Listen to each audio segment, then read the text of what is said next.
morning. It's kind of a strange one. After her email yesterday, I have a fear. I have this fear that my days with her are limited. And I don't know if it's legitimate or not. And you know, I have these people telling me like, oh, she doesn't want the dog. She abandoned the dog for 6 months. She's certainly not afraid to use the dog as a bargaining chip, as leverage, as, yeah. I'm continually kicking myself for signing that quit claim because I feel like I genuinely did do something in good faith and I took the advice of others and I did that thing and I got played. The end goal is she leaves. I want her to leave. I want her away. I want to be done with her. I looked over the property that they're moving to. Good for you. It looks lovely. So I have this fear that she may just come take her soon. You know, I don't know why my wife came in the house yesterday. Thank God the dog was there when I got home. I have fear again, and I resent that. Ugh.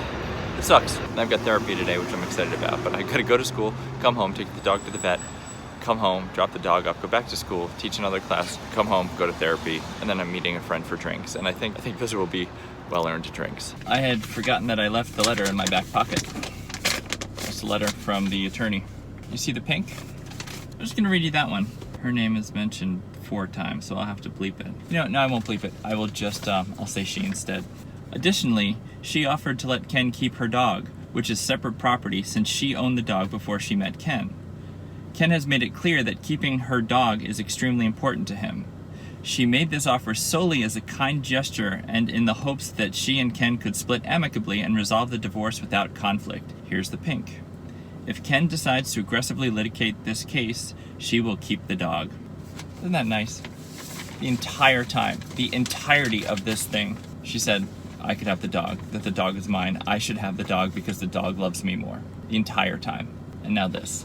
And I was kind of cynical the whole time thinking, she's gonna take the dog. Well, you know, if you've been watching these, you know how I felt. And now look at that. I wasn't entirely wrong. And that sucks. That's what this whole process has felt like. To think you're being negative and to be hard on yourself for being negative, and all of a sudden it's like, you weren't wrong, man. Wait, there was another thing about Comic-Con. She asked Ken to move so they could rent the place for the summer. With Comic-Con and views of the ocean, she believes they could have commanded more than $5,000 a month in the summer. But Ken insisted on staying. She moved. Rather than walk to work, she then had to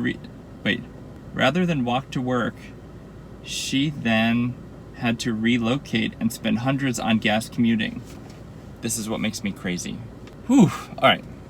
Here's what happened. Let's just review. On March 5th, my wife came back from a trip to Europe with her trainer. The following day, she told me she had feelings for him.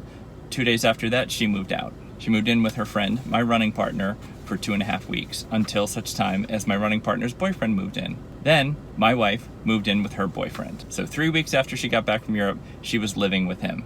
She moved in with her boyfriend. Okay? We're pretty clear on that. He lives north, so she had to drive from north to work. But she was living with her boyfriend, who she was in love with, who was in love with her. That's fact. All of that is fact. She told me that to my face. So now when we read this, she moved. Rather than walk to work, rather than walk to work, she then had to relocate and spend hundreds on gas commuting. She moved in with her boyfriend, where she didn't have to pay any rent. So choosing to live with her boyfriend and commute from where he lived to here was her choice. And they're trying to put that on me and make it my bad. I lived here where I'd always lived, and I did bad because she believes we could have rented this place out for Comic-Con. It's insane. It's insulting. I don't know, you guys. It's such a weird thing. You live in a house with your significant other, right? They cheat on you and move out. And then are like, hey, you should move out too. You need to move out. We can rent this place. And it's like, wait, what? She turned my life upside down. She shattered my perception of reality, of life, of everything. She did that, like that. Like, it wasn't, we didn't slowly grow apart. It was overnight. It was the flip of a switch. And now in this letter, I'm being criticized for the speed at which I got over it. And here's the truth. I could have done all these things to be nice. I could have moved out. I could have done all these things. And what have I done lately? To be nice, to do what I'm supposed to do, I signed the quit claim as I was encouraged to do.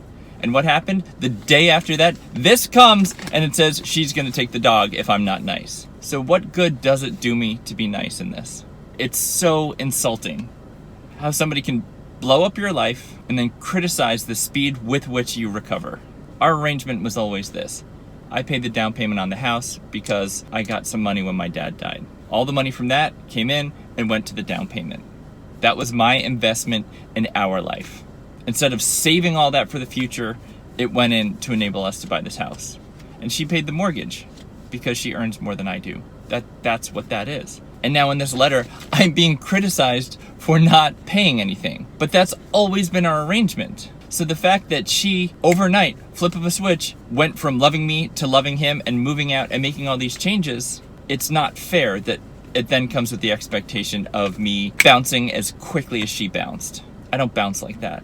6 months in, I'm getting my feet on the ground. I'm feeling okay. The worst part about my life right now is her. And that sucks to say. She's making my life terrible. It used to be the absence of her in my life. The absence of her in my life made my life terrible. The fact that she left made my life terrible. Now, anytime she comes into my life, she makes my life terrible. She comes into the condo, it's terrible. She texts me, it's terrible. It's never kind, it's never sensible. There was that sort of soft email with the freaking division of stuff. It's all terrible.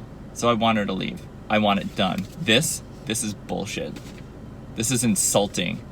The nails were already in the coffin, but this is just like wrapping it in tape and barbed wire and chains and padlocks and throwing it into the ocean. How dare you? How dare you? I would never be friends with you again. I would never love you again. I had this fear, and I still do have this fear, that I'm being misrepresented to other people as a gold digger, as a bad person, as someone horrible.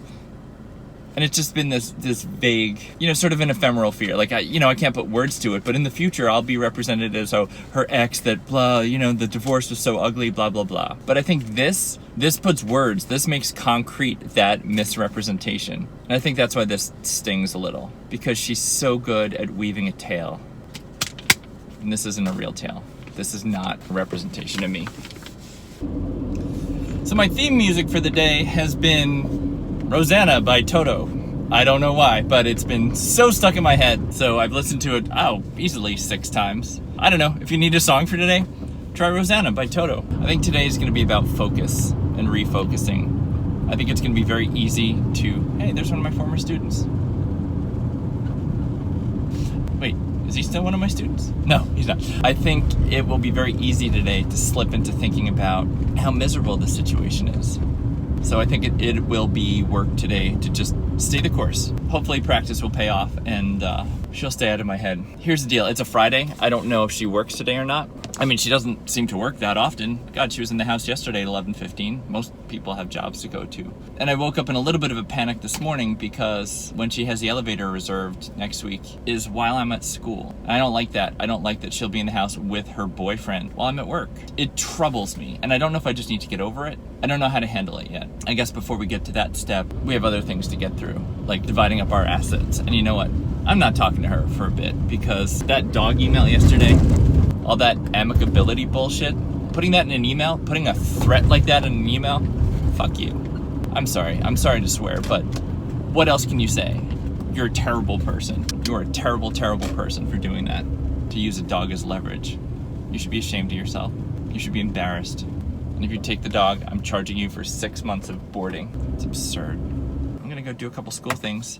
I will see you back here about 3 hours and 15 minutes. And I'm back. Okay, so that was 3 classes down. Now I've got a dash to the vet. It's less of a secret that my relationship's falling apart to some of my advanced students, but they already kind of knew. As things get talked about, it's not worth putting the effort in to lie or to deny it or anything. It's just facts. It's just what it is now.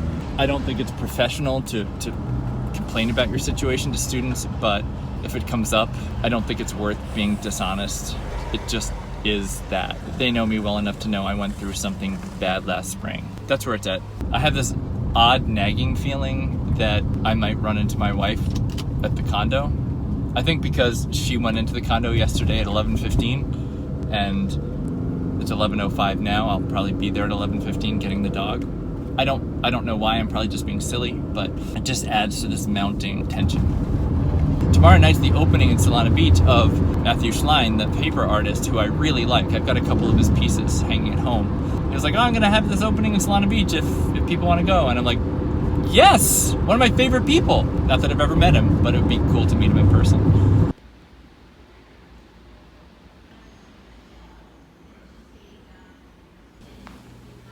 Waiting at the vet. She's way less nervous today than she was last time. All right, so Winnie is inside getting $200 worth of work done. Like, she was just a little pink on Monday, and now it's gross. So that was a little bit expensive. Man, her weight is up. I need to cut her food back even more. Ugh, I feel bad. I'm gonna put her upstairs and change my clothes so I can go right from school to therapy. Because I still need therapy because people can't be good to each other. Sometimes the days move so quickly, I can't believe it's Friday already. You probably know this about me, but I like traditions. Once you do things a few times, I like the feeling and the rhythm of doing something traditionally. Such as, after I go to therapy, I like going out for froyo. You probably know me well enough to know that I just really like froyo. I am meeting a friend right now for happy hour. It's Friday, we're going out for drinks. And I have to be there in 8 minutes, so I don't have time for froyo. And I'm a tiny little bit sad. Like, for the most part, I'm like, yay, I have friends that want to meet me for drinks. But a little tiny part of me is like, I would really like froyo. That's dumb. I know it's dumb. That was a really great session. We talked about the letter that she had sent and she did say a few things today that just made me happy. Well, a big thing that came up, which came up kind of organically, and that's sort of magic when it happens. It was one of the things from the Tara Brach thing that stuck out the most. It was an anecdote she told about when she basically reached an edge with one of her mentors and they sat down to sort of work it out. Her mentor basically said, hey, conflict is okay. I'm committed to this. I'm committed to sticking into this, or, to seeing this through. And it resonated with me because I felt like I had done that in my relationship. I had committed to it, and even in bad times, I believed in it, and we would see it through. We'd be okay. And what surprised me was, in my telling her just that, what I just told you now, I still got choked up. It was still hard to relate. It's a positive. I think that was a good thing about me. My belief in the relationship and my willingness to stick it. Would have seen it through anything. So then that brought up the idea of how to reconcile your belief in a relationship and you're willing to see it through regardless of anything because you took a vow. All of these things I think are admirable and things I try to embody. So you have that on one side, and then on the other side, I had these conversations with lots of different people who in retrospect are saying, well, that was a red flag. Didn't you see that as a red flag? How didn't you see that as a problem? And given the totality of retrospect, maybe, given that she broke up with me as catastrophically as she did, and then you have the lens of that to look at the entirety of the relationship with, yeah, you can probably classify some of the things as red flags. But when I was in the relationship, I was happy. I'm not going to discount that happiness. I was really good in that relationship. I was happy in that relationship. I acted in a loving, mature, responsible, fun, dynamic way. Her low points and moments of weakness where maybe less than kind things happened, I weathered because I committed to it, because I believed in it. And I'm glad I got a chance to talk about that a bit today, because I think that would become sort of a thing I'd have to deal with. It is hard to rectify everything after the fact. Things you did or didn't do, but for me, for the most part, did. And if it was wise, if it was dumb, if I was in an abusive relationship, if I should have gotten out sooner, woulda, coulda, shoulda. So I pulled up to the place as my friend texted me saying she's just leaving school and is gonna be like 15 minutes late. I'm like, I could have gotten froyo, but that's okay.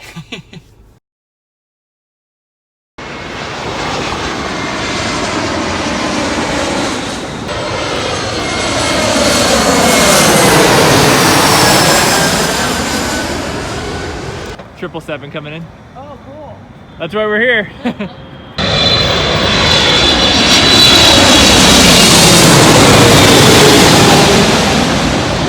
Well, hi there.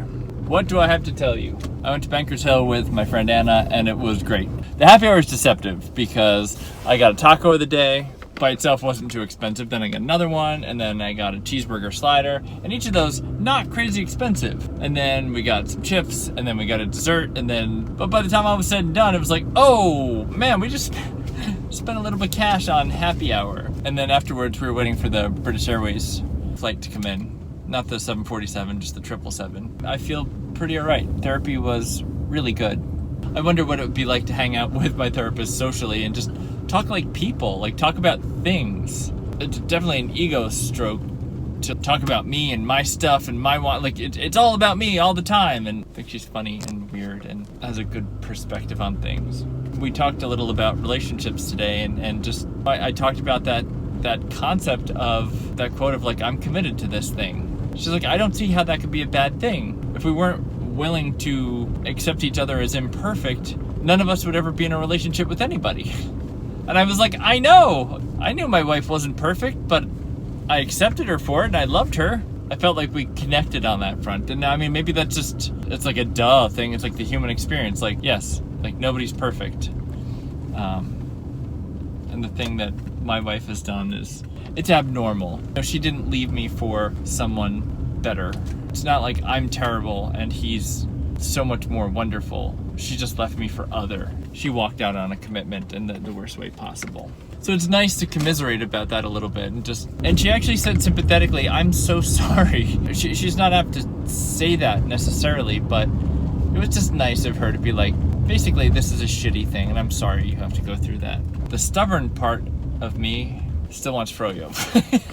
So on the heels of recognizing that nobody knows nor cares what I do or when I come and go, I'm gonna go get a little bit of froyo. Every day I come by your house and I pick you up. And we go out, we have a few drinks and a few laughs, and it's great. You know what the best part of my day is? For about 10 seconds from when I pull up to the curb when I get to your door. Because I think maybe I'll get up there and I'll knock on the door and you won't be there. No goodbye, no see you later, no nothing. You just left.